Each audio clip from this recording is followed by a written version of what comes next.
بالکل ایسا ہے کہ جو 100 دن کے حوالے سے بات ہے وہ تو خود اعتراف کر چکے ہیں،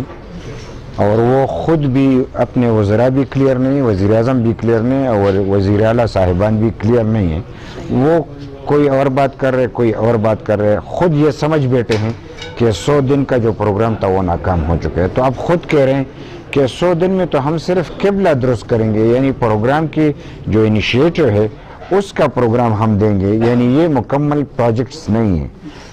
حالانکہ انہوں نے کہہ دیا ہے کہ ہم نے 36 میں سے 16 پروجیکٹس کمپلیٹ کیے، لیکن ایک بھی دکھائی نہیں دے رہا. ہم تو سمجھتے ہیں کہ یہ مکمل طور پہ ناکام ہو چکا ہے، اور انہوں نے جو وعدے کیے تھے وہ بھی ناکام، 100 دن کا پروگرام بھی ناکام،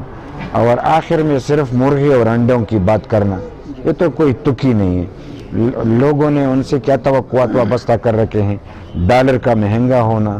روپے کا گر جانا، اسٹاک ایکسچینج کا بیٹھ جانا،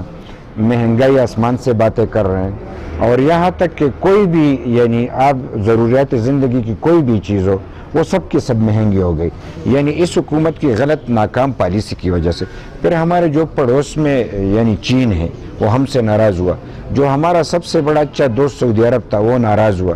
اس لیے ناراض ہوا کہ ہم نے ان کو اسٹریٹجک پارٹنرشپ دینے کی بات کی تو چین ناراض ہوا کہ آپ نے سی پیک میں اس کو پارٹنرشپ کیوں دی. تو جب ہم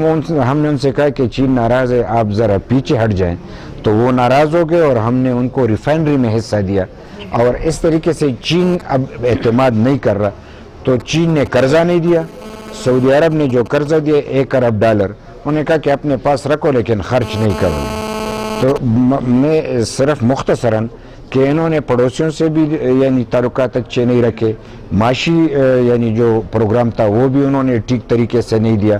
اور نیب کے ذریعے نیب یعنی حکومت کا لہکار بن کے انہوں نے یعنی پاکستان کی لیڈرشپ کو، خصوصی طور پہ پیپلز پارٹی اور مسلم لیگ ان کی لیڈرشپ کو یعنی گرفت میں لے رکھا ہے تاکہ موجودہ حکومت بچ جائے. تو اندرون خانہ بھی تعلقات ٹھیک نہیں ہیں، داخلہ پالیسی بھی ایسی ہے کہ جو کالعدم تنظیمیں ہیں اب وہ حصہ بھی لے رہے ہیں، اب وہ رفتہ رفتہ عدالتوں سے ان کو موقع بھی مل رہا ہے. تو اس بنیاد پہ میں مختصراً کہہ سکتا ہوں کہ ملکی حالات بھی ٹھیک نہیں ہیں، بین الاقوامی حالات بھی ٹھیک نہیں ہیں، اور صرف ان کی اناڑی پن کی وجہ سے اور سنجیدگی ان میں نہیں ہے، تو اس لیے ملکی حالات ٹھیک نہیں ہیں. پنجاب کے کرتارپور بارڈر جو کھول دیا اور افغانستان کے بارڈر کے بارے میں آپ کیا خیال ہے؟ دونوں میں کتنے فرق ہے؟ کرتارپور کا بارڈر جو کھلا ہے ہم تو خوش ہیں، ہم تو چاہتے ہیں کہ پڑوسیوں سے اچھے تعلقات ہوں، ہندوستان سے اچھے تعلقات ہونی چاہیے، جنگ مسئلے کا حل نہیں ہے. لیکن صرف اتنی سی بات ہے کہ کرتارپور کو اگر کھلنا تھا 72 سال بعد تو ہندوستان کے حکومت کے یعنی رضامندی سے کھول دیتے. تو ایک کرکٹر سدھو آیا اور ان کے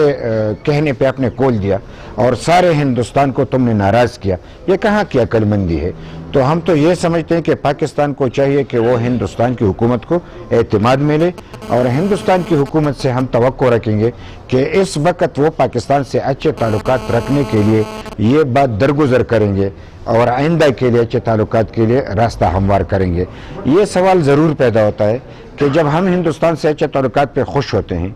اور پھر جو راستہ کھولا گیا ہے وہ ہندوستان کے سکھ برادری کے لیے کھولا گیا ہے جو کہ بنیادی طور پہ پنجابی ہے، اور ہمارے ہاں یہاں پہ مسلمان ہیں لیکن وہ پنجابی ہے یعنی پنجاب میں. تو اگر پنجاب کے